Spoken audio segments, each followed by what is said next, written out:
오늘 우리에게 내려주신 하나님 말씀 이사야 49장 1절에서부터 3절까지 봉독해 드리겠습니다. 섬들아 나를 들으라. 원방 백성들아 귀를 기울이라.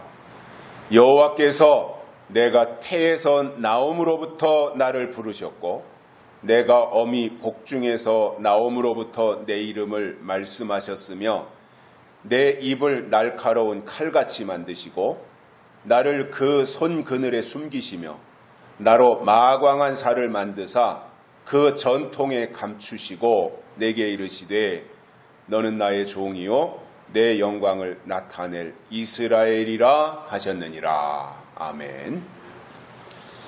한 주간 동안도 건강하셨습니까? 지난주에 유튜브가 잘 안 됐는데 원인을 몰랐어요. 지지난주에 비가 많이 올 때 아마 낙뢰가 있었던 모양이에요. 그래서 제 방에 있는 컴퓨터도 켰는데 안 돼가지고 그 속에 모든 저의 책을 만드는 거나 기사를 쓰는 거나 이런 자료들이 다 있는데 완전히 아웃이 됐어요.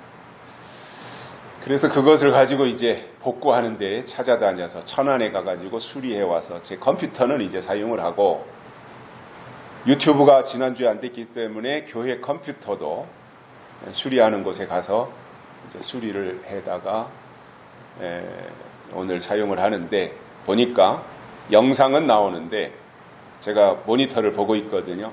그런데 소리 입력이 안 돼요. 아마 오디오 쪽에 아직도 문제가 있는 것 같습니다.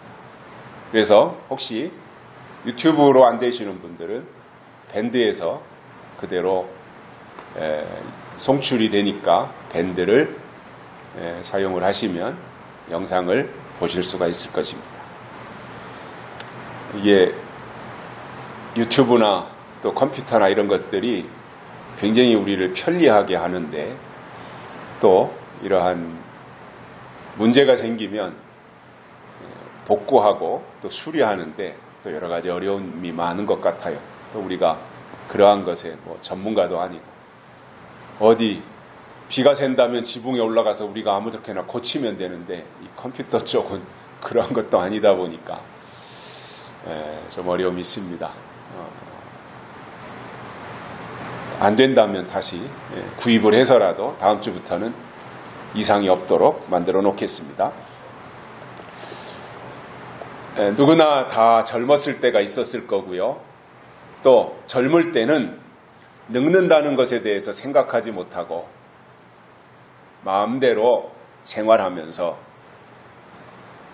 자기는 늙는 것에서 제외된, 그래서 자기가 늙는다고 하는 것에 대해서는 머나먼 후회나 있을까 말까 한 일이 아니겠는가 이렇게 생각하고 살아갑니다. 그러다가 어느 날 문득 뒤돌아보면 어느새 나이가 60을 훌쩍 넘은 자기 자신의 모습을 발견하고는 화들짝 놀란다고 합니다. 결혼해서 자식을 낳아 키우고 돌보고 뒷바라지를 하다 보니까 자기는 나이 먹는 줄도 모르고 아등바등 열심히 살았습니다.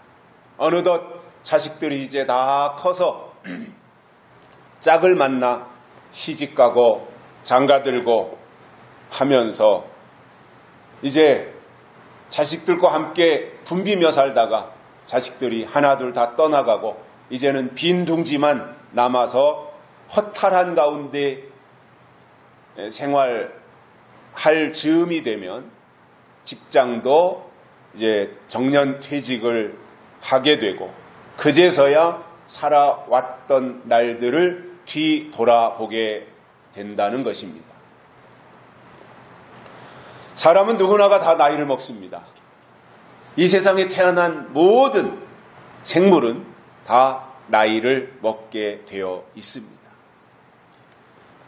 우리 사람도 다 나이를 먹습니다. 1살, 2살, 20살, 30살, 40살 이렇게 나이를 먹는데 이제 환갑이 지나고 70을 넘기면서부터는 늙는구나 하는 것을 실감하게 되고, 그런 상황 속에서 늙음은 누구에게나 다 찾아오지만 그 중에는 초라하게 늙는 사람이 있는가 하면 우아하게 숙성되는 사람도 있다는 것입니다. 사람이 늙는다고 하는 것은 세포가 쇠퇴하는 거잖아요. 생성되는 세포보다 소멸되는 세포가 점점 더 많아지는 거잖아요. 그러나 숙성된다고 하는 것은 더 깊어지고 인생의 새로운 맛을 경험하게 되는 의미가 있다고 봅니다. 그래서 우리의 늙음은 숙성으로 가는 것이면 좋겠다라는 생각을 하게 되는 겁니다. 아울러 하나님의 약속을 받은 우리들은 바울의 고백처럼 겉사람은 후패할지라도 속사람은 날로 새로워진다고 하는 그 말씀과 같이 우리의 심령이, 우리의 속사람이 날마다 새로워져서 우리의 나이를 먹음이 늙음이 아닌 숙성되는 모습으로 된다면 좋겠다, 그런 생각을 요즘 나름대로 하게 됩니다. 하나님은 하나님의 일을 이룰 종들을 어떻게 해서 쓰시는가, 오늘 불러서 내일 쓰시는가, 뭐 그런 사람도 있겠죠. 성경에 보면 어떤 사람은 또 오늘 불렀는데 한참 뒤에 가서 쓰시는 사람들도 있는 것을 우리가 보는데, 아무튼 하나님이 불러서 쓰시는 데는 나름대로 그분에게 이유가 있는 것이고, 그리고 부르신 종들을 하나님이 만들어서 쓰시잖아요. 하나님의 목적대로 써야 되기 때문에 하나님의 목적에 부합되게 그 사람을 만들어서 쓰시는데, 하나님이 쓰실 종들에게 어떻게 하시는지, 하실 일이 무엇인지, 하나님이 쓰실 종들에게 해주실 일들이 무엇인지에 대해서 오늘 세 가지를 깨닫고 은혜를 받겠습니다. 첫째로는 입을 날카로운 칼같이 만드신다, 이렇게 말씀하셨습니다. 하나님이 쓰실 종은 먼저 입을 날카로운 칼같이 만들어서 쓰신다는 거예요. 그러면 문자적으로 볼 때 우리의 사람의 입이 돌멩이도 아니고 쇠로 된 것도 아니고 우리의 입이 살로 되어 있고, 그런데 우리를 어떻게 날카롭게 칼같이 만들 수 있겠습니까? 이 말의 뜻은 그가 하는 모든 말이 날카로운 칼과 같은 영향력이 있도록 해주시겠다, 그 말입니다. 이것에 대해서 히브리서 기자는 하나님의 말씀은 살았고 운동력이 있어 좌우의 날선 어떤 검보다도 예리하여 영과 혼과 및 관절과 골수를 찔러 쪼개기까지 한다, 이렇게 말씀하고 있습니다. 하나님의 말씀은 좌우의 날선 검과 같아서 찌르기도 하고 쪼개기도 하는 날선 검과 같다는 거예요. 입의 권세는 중요한데, 이사야 선지자가 이사야 11장 4절에서 말씀한 것을 보시면 그 입의 막대기로 세상을 치며 입술의 기운으로 악인을 죽일 것이며, 이렇게 말씀하고 있습니다. 입의 기운, 입술의 권세, 이러한 것으로 뭔가 악인을 쳐부수는, 때려부수는 이 역할을 입의 막대기로 또는 입술의 기운으로 하게 하신다고 하는 것을 이사야 선지자를 통해서 말씀을 해 주셨습니다. 이것이 바로 입술의 기운이고, 이것으로 악인을 심판하게 되며, 이것이 하늘 군대가 받게 될 심판의 권세라는 말입니다. 그래서 하나님이 쓰실 때는 입을 날카로운 칼같이 만드셔서 쓰신다는 거예요. 그러므로 입의 권세라는 것은 말의 권세입니다. 말의 권세는 다른 말로 철장 권세입니다. 계시록 19장에 나오는 하늘 군대에게 하나님이 주신 무기가 두 가지가 있어요. 하나는 예리하게 날선 검입니다. 이한검이라 그랬죠. 예리하게 날선 검이고 하늘 군대에게 주시는 무기입니다. 첫 번째 무기는 날선 검이고 또 다른 무기는 철장이라고 하는 쇠 막대기를 말합니다. 그러면 앞으로 하나님의 군대들에게 주실 날선 검이나 철장이나 이러한 무기의 위력이 얼마나 대단한지에 대해서 생각할 수 있는 장면이 다윗과 골리앗의 싸움에서 나옵니다. 다윗과 골리앗의 싸움을 통해서 우리는 마지막 때 하늘 군대, 하나님의 군대들에게 주실 하나님의 권세, 하나님의 능력, 하나님의 무기가 얼마나 큰가 하는 것을 여기서 우리가 한번 짐작해 볼 수가 있다는 말입니다. 자, 지금 이스라엘 앞에는 골리앗이라고 하는 어마어마한 장수가 버티고 서 있습니다. 감히 그 앞에 아무도 나설 수가 없는 거예요. 워낙 무시무시하니까요. 그 상황에서 이스라엘 나라에도 장수, 군대가 있으니까 장수가 있는데 그 장수들이 다 겁에 질려가지고 골리앗 앞에 나설 생각을 하지 않고 다 잠수 타고 있는 거예요. 누구 하나 나타나지 않아요. 그때 다윗이라고 하는 소년 목동이 등장을 해가지고 물맷돌 5개를 들고 골리앗을 향해서 뚜벅뚜벅 걸어 나갔습니다. 자, 그러면 이 장면, 앞에는 거대한 골리앗이 있고 그 앞을 향해서 쬐깐한 다윗이 나가고 있습니다. 골리앗의 손에는 큰 창이 있고 칼이 들려져 있었을 것입니다. 그리고 거기에는 많은 블레셋의 군대들이 포진하고 있습니다. 그런데 그 앞에 쬐깐한 다윗이 골리앗하고 싸우겠다고 가는데 갑옷도 입지 아니하고 물매 막대기 하나 쬐깐한 거, 물총 같은 거 이런 거 들고 그리고 물맷돌 5개 들고 가고 있으니 이게 무슨 동네에서 어린애들 군사놀이 하는 것도 아니고 누가 봐도 이것은 승산이 없는 싸움이라고 삼척동자도 결론을 내릴 수밖에 없는 상황이었는데 사람들의 상식을 깨뜨리고 사람들의 어떤 예상을 다 파괴하고 다윗이 주머니에 손을 넣더니 물맷돌을 하나 꺼내가지고 물매 막대기에다가 감아서 골리앗을 향해서 휙 집어던졌습니다. 그 돌이 날아가서 골리앗의 이마를 딱 때려가지고 그 거대한 장수 골리앗이 뻥 하고 나가 떨어져 버립니다. 그 모습을 지켜보고 있던 블레셋 군대들, 자기들은 골리앗이라는 장수를 믿고 지금 큰 소리 치고 있었는데 아니 쬐까는 다윗이 나오면서 돌멩이 하나 집어던졌는데 그것으로 골리앗이 나가 떨어져 나동그러지니까 블레셋 군대가 혼비백산해가지고 다 도망가 버리고 말았습니다.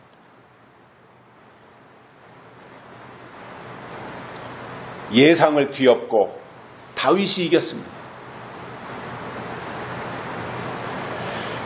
다윗이 작은 물맷돌 가지고 그 거대한 장수 골리앗을 이긴 것하고 오늘 본문에 나오는 설명처럼 그 입에 이한 검이 있고 또 철장 권세가 있다면 이한 검과 철장 권세는 다윗의 물맷돌과는 비교할 수 없을 정도로 강력한 무기라는 거예요.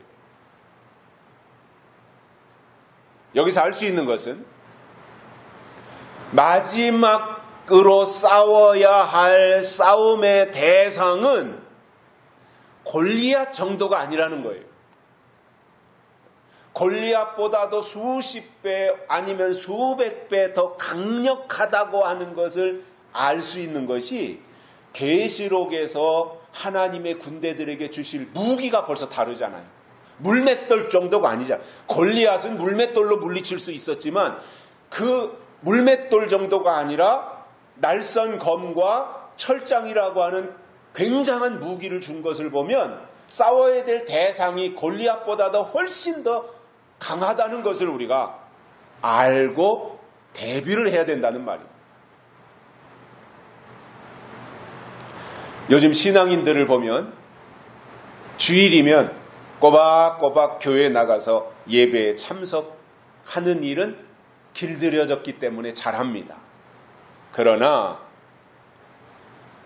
예배에 참석하고 예배는 드리는데 정작 마지막 때 싸워야 될 대상이 누구냐에 대해서는 알지 못하고 신앙생활하고 있다라는 말이에요.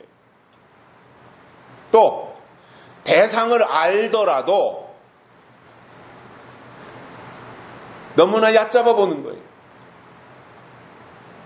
그 대상을, 내가 싸워야 될 대상을 너무나 얕잡아 보는 거예요. 자기 신앙이 강력해서 상대방을 얕잡아 보는 것이 아니라 그냥 예수 믿으면 다 승리하는 것 아니냐, 이런 정도로 그냥 가볍게 생각하다 보니 너무나 얕잡아 보는 경향이 있고, 또 문제가 생기더라도 그 문제를 통해서 내 신앙이 문제를 디딤돌 삼아가지고 그 다음 단계로 내 신앙이 성장하는 데 목표를 두는 것이 아니라 어떤 문제를 만나면 다 마귀에게 뒤집어 씌워버리고 만다는 것입니다. 그래서 마귀 때문이야, 마귀에게 속았어.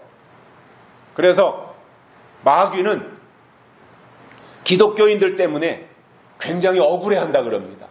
왜냐하면 기독교인들은 껐듯하면 다 마귀 때문이라 그러고, 자기가 잘못해놓고도 마귀 때문이라 그러고, 그리고 자기가 예배 시간에 졸았으면서도 마귀 때문에 졸았다 그러고, 다 마귀 핑계 대니까 마귀는 기독교인들 때문에 억울하다 그런다는 거예요.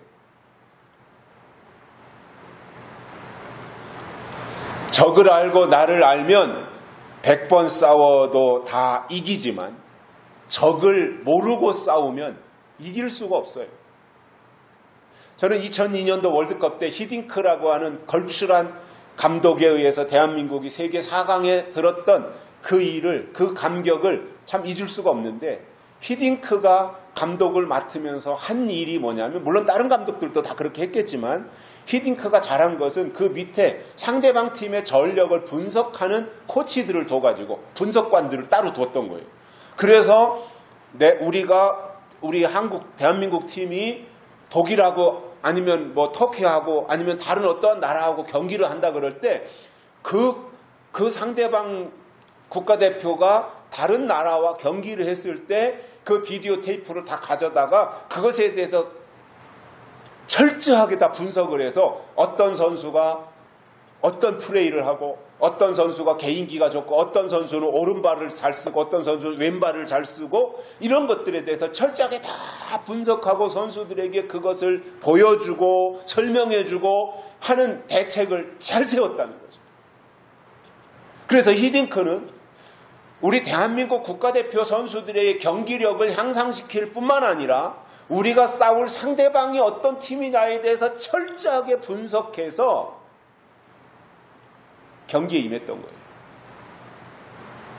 그래서 세계의 유력한 팀들을 다 물리치고 우리가 4강까지 올라갈 수 있었다는 이야기들을 우리가 교훈으로 삼으면서 적을 안다고 하는 것, 상대가 어느 정도의 실력을 가지고 있는지, 상대방의 장점이 뭐고 특징이 뭔지, 이런 것들에 대해서 잘 알면 그 싸움에서 우리가 내 쪽에서도 대비를 잘 해가지고 이길 수 있겠지만, 적을 전혀 모르고 적에 대한 정보도 지식도 아무것도 없다면 그것은 이길 수가 없습니다. 그런데 오늘날 신앙생활하는 사람들이 적이 누군지 모르고 신앙생활하는 경우가 다반사더라는 거예요. 그러면 요한계시록에 나오는 용은 마지막 때 마지막으로 하나님의 군대들이 대치해서 싸워야 할 대상인데 정체를 모르는데 어떻게 이길 수가 있겠냐는 거예요.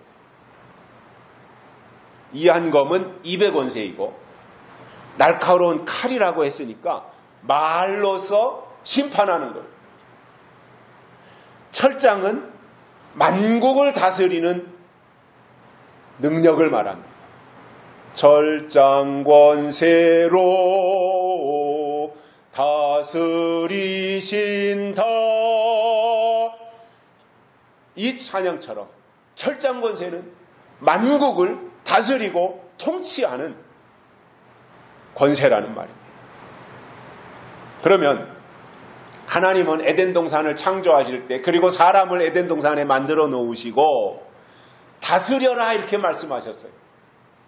하나님이 창조한 것을 사람으로 하여금 아담으로 하여금 다스리도록 말씀하셨는데 그만 다스리기도 전에 선악과를 따먹고 에덴 동산에서 쫓겨났기 때문에 그 후로 지금까지 한 번도 다스려 본 적이 없어요. 다스리라고 했으면 다스려야 되는데 다스려 본 적이 없단 말이에요. 성경은 하나님이 말씀하신 것은 이루어져야 되는데 다스리라고 했으면 그 다스리라고 하는 말씀도 이루어져야 하나님의 권위가 서는 것인데 다스리라고 했는데 한 번도 다스려 본 적이 없어요.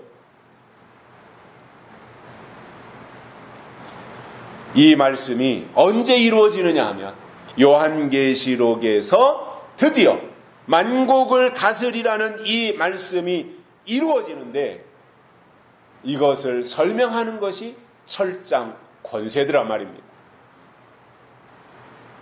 그래서 창세기에서 말씀하신 그 내용이 오랜 시간을 거쳐서 요한계시록에 가서 드디어 다스리라고 하는 그 말씀이 이루어지게 된다는 거예요.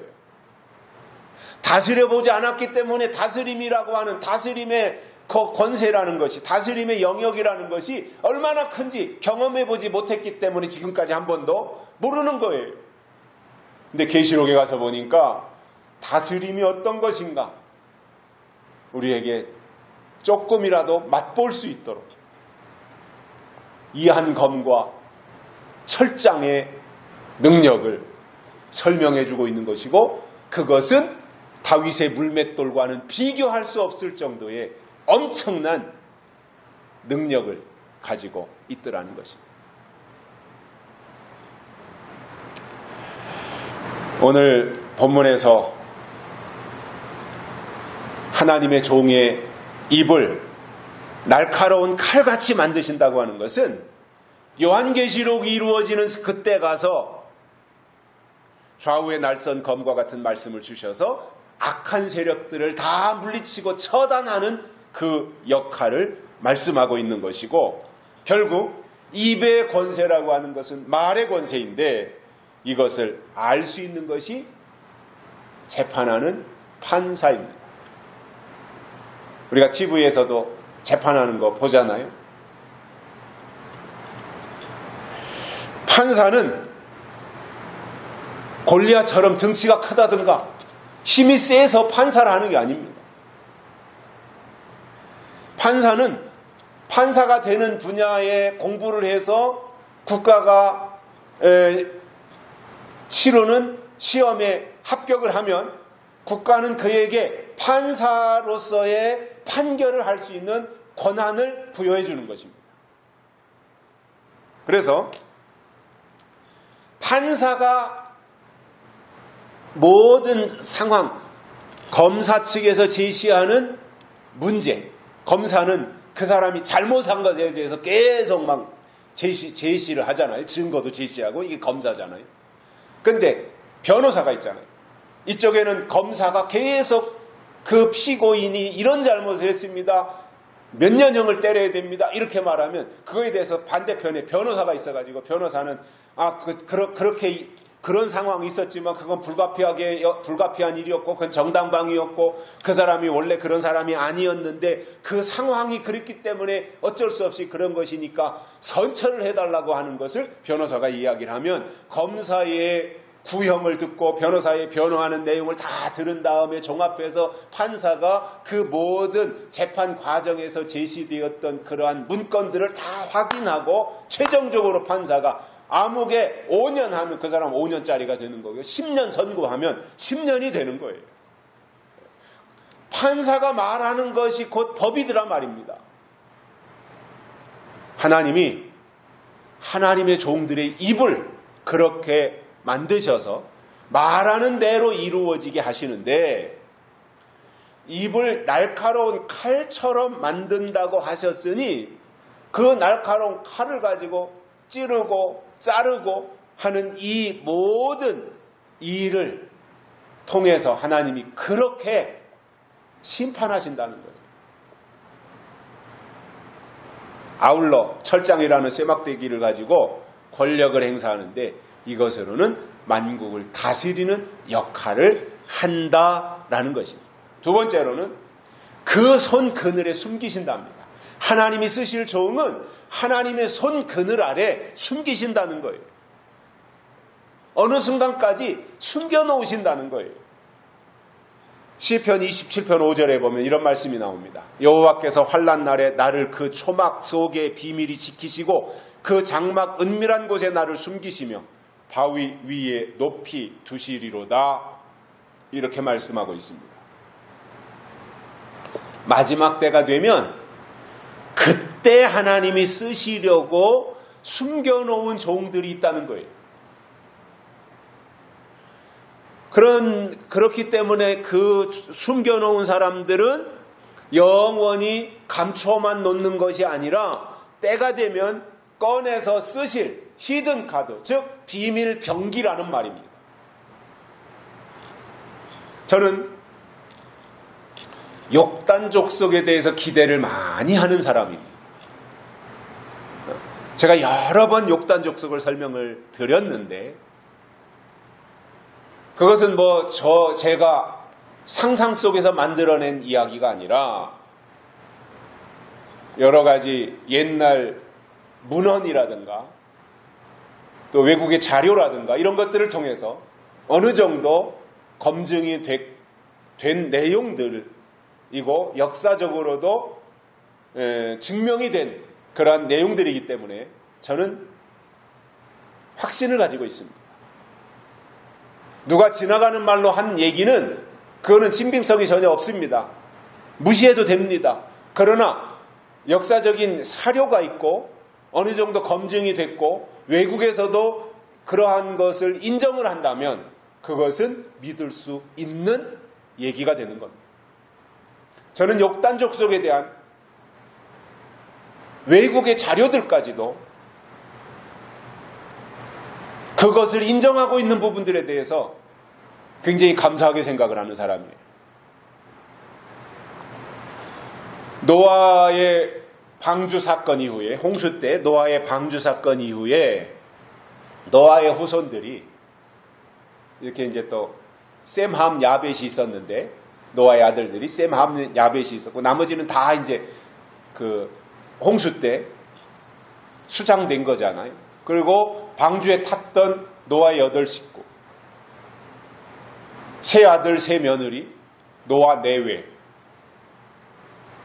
그들로부터 에덴 동산에서 만들었던 첫째 창조 때 아담과 하와로 인해서 퍼져나갔던 인구는 노아의 홍수로 다 소멸되고 그리고 방주에 탔던 사람들로 인해서 그들이 다시 새로운 후손을 지구상에 퍼뜨리기 시작하는데 함은 함대로 껌둥이가 되고 야벳은 야벳으로서 서양 백인들이 되고 이렇게 이제 쭉 구분이 되지 않습니까? 그런데 이제 셈은 선민으로서 셈족이 이제 성경의 역사를 쭉 이어져 내려오는 하나님의 혈통이 되는 것이 이제 셈족이었는데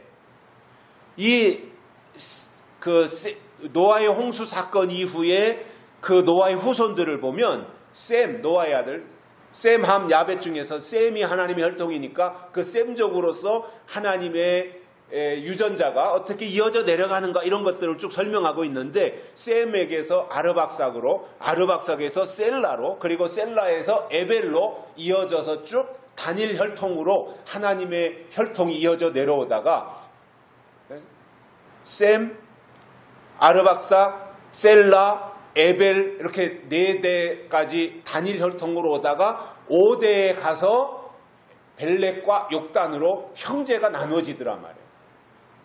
그러면 형제가 벨렉과 욕단으로 나누어졌는데 이 나누어진 이 형제들을 혈통을 다시 거꾸로 올라가면 벨렉도 셈족의 후손이고 욕단도 셈족의 후손이더란 말이에요. 두 민족이 두 혈통이 나왔는데 둘 다 선민의 혈통이더라는 거예요.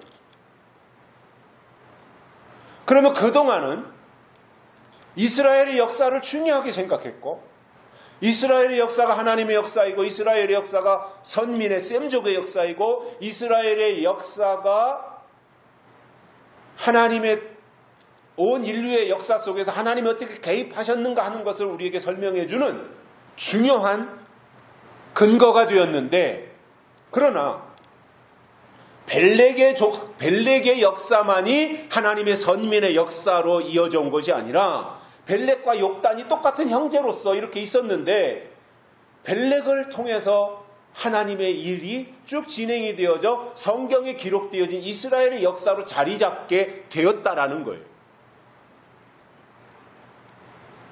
자, 그러면 벨렉과 욕단은 똑같이 노아의 5대 손이에요. 그리고 둘이는 형제지간인데 이 사람들이 처음에는 같이 노아 홍수 사건 이후에 같이 동쪽으로 향해서 오다가 어떤 계기에 의해서 벨렉은 다시 돌아서서 아니 난 동쪽으로 안 갈래. 그리고는 서쪽으로 간 거야. 노아 홍수 사건 이후에 노아의 그 혈통들을 보면 그래서 벨렉이 서쪽으로 가서 중동 지역에 자리를 잡은 그리고 이스라엘이라는 나라를 세우게 됐던 거예요.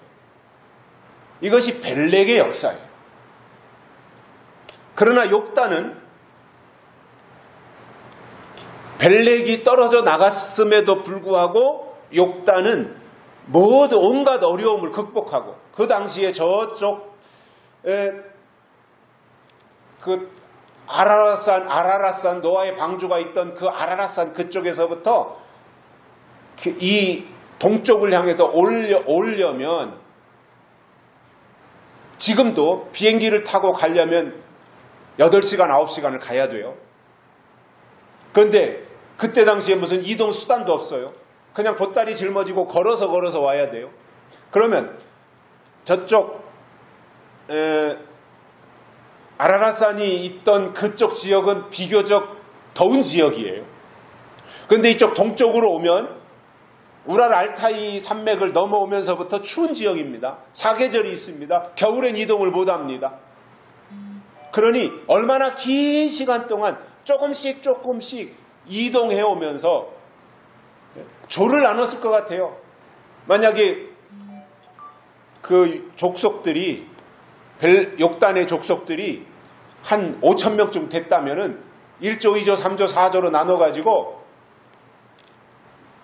봄부터 가을까지는 1조가 앞으로 가서 거기서 진지를 다 구축해 놓고 가을까지 그러면 그때 이제 나머지 사람들이 거기까지 또 이동해서 거기서 겨울나기를 하고 그 다음에 봄이 되면 이번 때는 이진이 또 진행해서 그렇게 자리를 구축해 놓고 가고 그러니까 1년이 지나봐야 몇 킬로 정도 이동했겠습니까?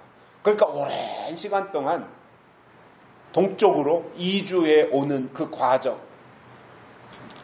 그래서 그때 가지고 이동하는 경로 속에서 남아있는 흔적이 무궁화꽃이라 그러잖아요. 무궁화꽃. 샤론의 꽃 예수하는 무궁화꽃이 그때 원래는 저 시리아의 꽃인데 시리아 그 무궁화꽃이 계속해서 이주해 오면서 옮겨 심고 해서 대한민국에 무궁화꽃이 왔고, 그리고 일제 식민지 이전에는 대한민국 전역이 다 무궁화 동산이었다 그래요. 그 정도로 무궁화가 가득 찼었는데 일본 사람들이 보니까 무궁화꽃은 폈다 지면 또 옆에서 또 봉우리가 또 올라와서 또 피고 가을까지 계속 폈다 졌다 하는 게 무궁화꽃이잖아요. 그래서 일본 사람들이 우리를 식민지 삼아가지고 무궁화 나무를 다 이제 제거하게 되지요. 그래서 무궁화가 적어졌는데 근래에 들어서 보면 다시 이제 무궁화를 많이 심는 광경들을 목격을 하게 됩니다. 그래서 이 욕단족속이라고 하는 것은 저는 특별한 하나님의 선민인데,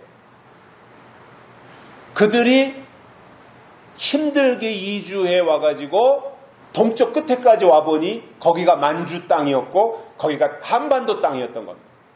그래서 이 만주 아래로 한반도가 극동이라 그러잖아요. 최고 동쪽. 극동아시아라 그러잖아요. 그렇게 해서 이주해 온 사람들이에요.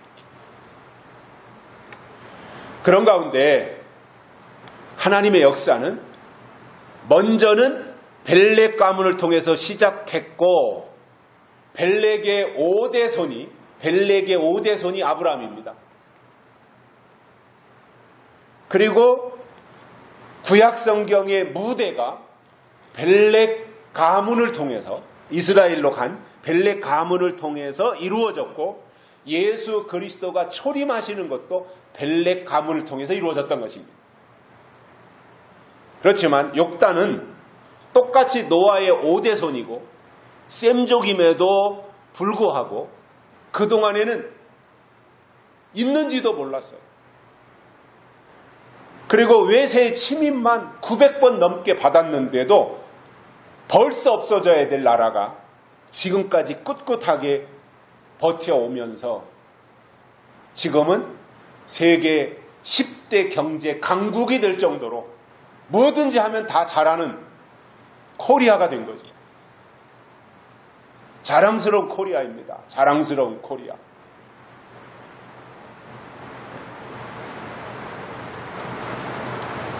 이러한 나라를 좌파들은 헬 코리아라고 나쁘게 불렀어요.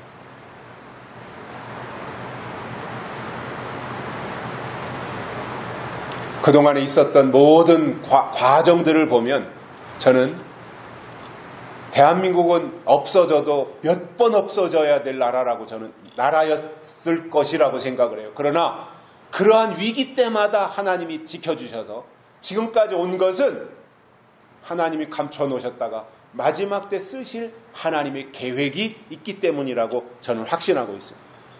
그래서 요한계시록하고 욕단족속은 상관관계가 있다고 봐요. 그래서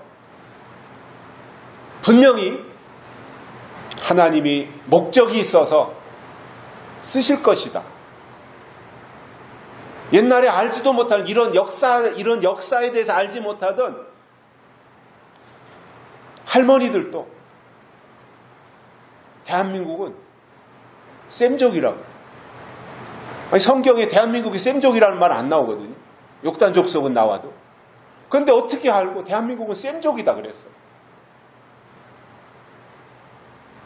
그것이 이제 역사적으로 증명이 되고 있는 거예요.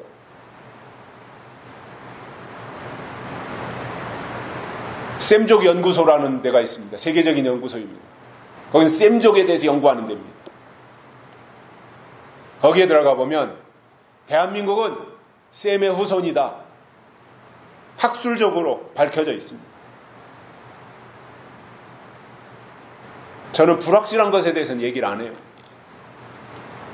제가 말할 때는 그것은 어느 정도 확실한 근거가 있기 때문에 제가 말을 하는 거예요.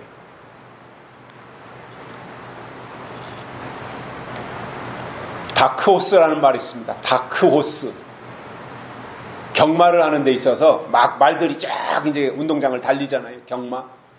그때 전혀 알려지지 않았던 말이 혜성처럼 나타나가지고 갑자기 쫙 다른 말들을 무찌르고 질주해서 우승을 차지했을 때 다크호스다. 이렇게 표현을 하는 거죠. 어느 날 하나님이 사무엘 선지자를 다윗이 살고 있는 집으로 보내셨습니다.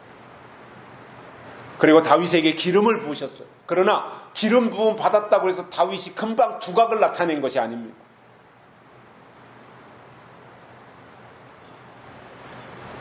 하나님이 기름 부음 받은 다윗을 일정 기간 동안은 숨겨놓으셨어요. 그러다가 언제 쓰셨느냐? 골리앗이 나타날 때 다윗을 쓰신 거예요.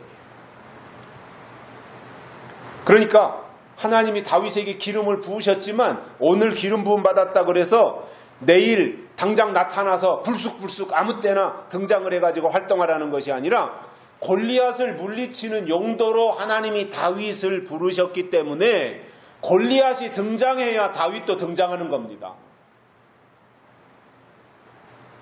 마찬가지로 하나님이 기름 부으신 종들은 용이 등장을 해야 그때 나타나기 때문에 그때까지는 하나님이 숨기신다는 거예요. 그래서 하나님이 쓰시려고 예비하신 마지막 때 종들은 이마에다가 인을 치시는데 이것은 인은 뭐냐면 하나님이 마지막 환난 때 쓰시려고 예비하신 자들이라는 의미입니다. 오늘 인 맞았다고 내일 쓰임 받는 것이 아니라 목적이 있다는 거예요. 하나님의 계획이 있다는 거예요. 그때 환난 때 가서 황충이가 나타나고 마병대가 나타나는 그때 가서 쓰시려고 그 전에 하나님이 인을 치시는 것이다 그 말입니다. 세 번째로는 마광한 살을 만드사 전통에 숨기신다 이렇게 말씀하셨습니다. 여기서 마광한 살은 돌이나 쇠를 숫돌에다가 갈고 또 갈아서 반짝반짝 빛나는 상태를 말합니다. 같은 의미로 연마한다는 말이 있습니다. 연마. 연마라고 하는 것은 학문이나 기술을 갈고 닦아서 우수한 제주꾼이 된다라는 의미로 사용을 하는 것인데 신앙도 연마가 돼야 됩니다. 마광할 수 있어야 된다 말이에요. 연마한다고 하는 마자나 마광할 때 마자는 한문으로 같은 마자입니다. 간다라는 거예요. 간다. 그래서 신앙도 연단을 통해서 모난 부분들이 있잖아요. 누구나 모난 부분. 이 모난 부분을 깎고 다듬어서 하나님의 모양을 닮아야 하고 하나님의 성품까지도 담기를 하나님은 요구하고 계신다는 거예요. 그래서 마광한 살이라고 하는 것은 아주 뾰족하게 화살 끝이 화살 촉이 뾰족하고 날카로워지도록 갈아서 빛나는 상태. 그러니 잠깐 놔두면 또 녹이 슬 테니까 또 갈고 좀 놔두면 또 무뎌질 테니까 날마다 갈아서 언제든지 사용할 수 있도록 준비하는 상태. 이것이 마광한 화살이라는 거예요. 그러면 화살의 입장에서 보면 날마다 갈고 또 갈고 또 갈고 하니 그 과정이 얼마나 고달프겠습니까? 그러나 하나님이 쓰시려고 모태에서부터 택한 종은 시련과 연단으로 갈고 다듬어서 마광한 살을 만드신 후에 전통에다가 담아두신다는 거예요. 전통은 화살통이에요. 화살을 담아놓는 통. 거기에다가 숨기셨다가 하나님이 정한 때가 되면 그때 드디어 꺼내서 쓰신다는 거예요. 여기서 마광한 살은 계시록 19장 14절 15절에 나오는 하늘 군대로 쓰실 종들을 말씀하고 있습니다. 그래서 하나님이 쓰실 종들은 날카로운 칼, 마광한 살을 만드는 과정이기 때문에 시련과 연단이 있는 것은 당연한 것이고요. 그러나 때가 되면 하나님이 그들을 통해서 심판의 도구로 사용하신다는 거예요. 그때까지 하나님은 전통에다가 감추어 두신다는 거예요. 우리가 그 사무엘 선지자를 보면 하나님께 귀하게 쓰임을 받잖아요. 엘리 시대가 끝나고 사무엘이 쓰임을 받는데, 사무엘이 처음부터 그렇게 쓰임 받은 것이 아니라 엘리 시대가 끝나고 나서, 그리고 사무엘이 드디어 이제 쓰임을 받게 되는데, 사무엘을 보면 엘리 제사장의 밑에서 종노릇을 하고 있었어요. 그런데 하나님이 그를 부르셔서 사사로 삼으시고 선지자로 쓰셨다는 말입니다. 그러니까 하나님이 쓰시기 전까지 사무엘도 엘리 제사장 집안에 감춰놓으셨던 거예요. 거기서 단련하셨던 거예요. 연단하셨던 거죠. 그리고 숨어 있을 때는요, 감춰져 있을 때는 감춰놓은 것이 발각되면 안 되잖아요. 내가 소중하게 여겨서 이거 금덩어리, 나 이거 너무너무 소중한 건데 나 이건 어디단가 감춰놔야 되겠다. 감춰놓은 거는 누군가에게 들키면 가져가지 않겠습니까?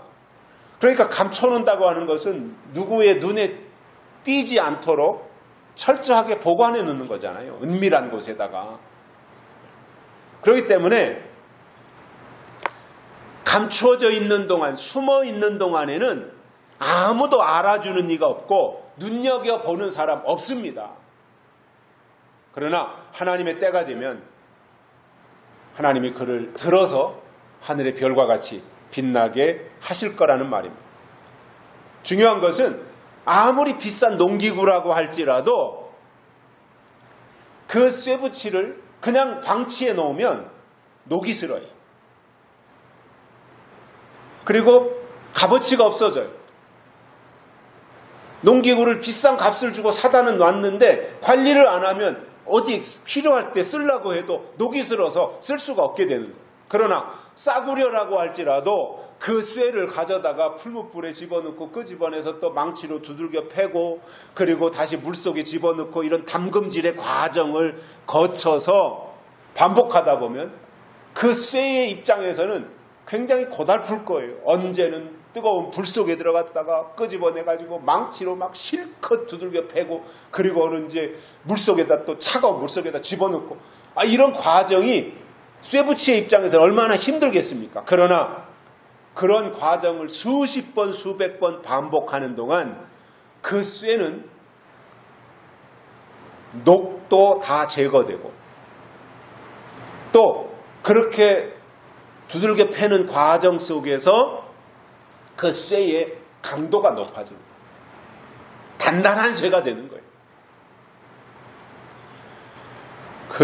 그리고 그 단단한 쇠를 가져다가 날마다 숫돌에다가 갈아서 끝을 날카롭게 만든 다음에 완성이 되면 그것을 감춰 놓으셨다가 때가 되면 가져다가 쓰시겠다라는 거예요. 이게 하나님의 계획이라는 거예요. 모세를 보면 개인의 광야가 40년 있었습니다. 미디안에서. 미디안 광야는 모세에게는 개인 광야입니다. 하나님이 모세를 쓰시기 전에 미디안 광야, 개인 광야에다가 40년 동안 숨기고 감춰 놓으셨던 것입니다. 그러다가 어느 날 호렙산 떨기나무 불꽃 가운데 나타나신 하나님께서 모세를 불러서 소명을 주셨을 때 모세는 더 이상 감춰진 자가 아니었습니다. 이제는 애굽의 바로왕 앞으로 가가지고 말하는 대로 다 이루어지게 되는 그 입에 권세가 생긴 하나님의 사람으로 이스라엘 백성들을 출애굽시키는 그 역할을 감당해 냈던 것입니다. 엘리야도 그리시네가 사르밧 과부의 집에 숨겨 놓으셨다가 나중에 갈멜산에서 바알 선지자 450명을 물리치는 일에 쓰셨던 겁니다.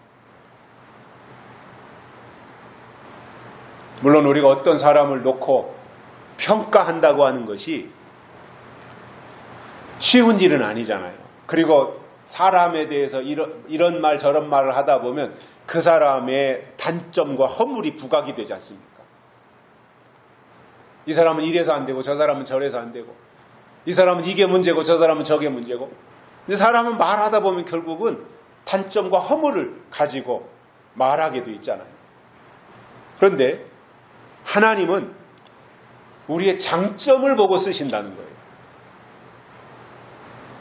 그렇다면 하나님이 우리를 부르신 것이 확실하고, 그리고 하나님이 쓰시려고 우리를 단련하고 우리를 마광한 살로, 날선 칼로 우리를 그렇게 만드셨다면 하나님은 그를 반드시 쓰실 것입니다.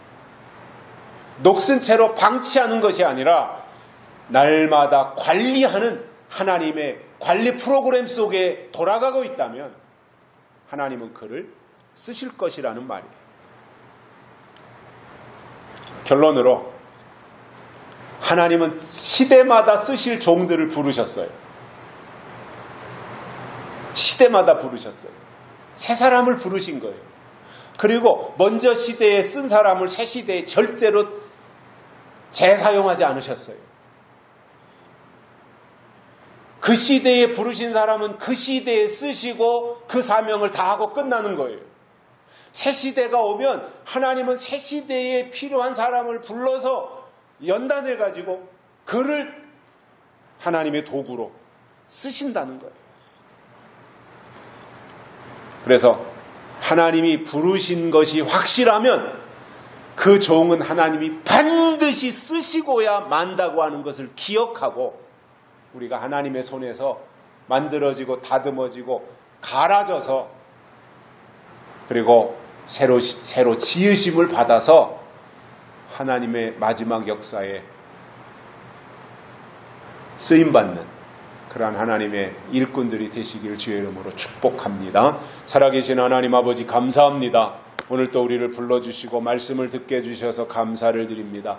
오늘도 주신 이 말씀 이유가 되어져 우리가 더욱더 하나님의 계획 속에서 살게 하여 주시고 하나님의 뜻을 우리의 마음에 담고 하나님의 목적대로 우리가 쓰임받을 수 있도록 하나님의 손 안에서 우리가 살아갈 수 있는 저희들 되게 해 주시옵소서. 오늘도 주신 이 말씀 우리의 마음판에 새기고 쓰시기 위해서 부르셨고 부르신 이들을 통해 부르신 자들에게 하나님이 이한 검을 주시고 또 철장을 주셔서 하나님이 그 일을 행하시며 마광한 살로서 전통에 숨겨 놓으셨다가 마지막 때 쓰실 것을 우리가 말씀을 통해서 들었사오니 서두르지 아니하고 하나님의 때에 하나님의 일을 이루는데 사용되기에 부족함이 없도록 우리를 날마다 다듬고 새롭게 만들어 주옵소서. 그리하여 하나님의 더 큰 일에 우리가 쓰임받는 욕단 족속이 되도록 도우시기를 원하옵고 예수님의 이름으로 감사하며 기도드리옵나이다. 아멘. 321장 부르시면서 헌금 드리시겠습니다.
쉬게 해주시리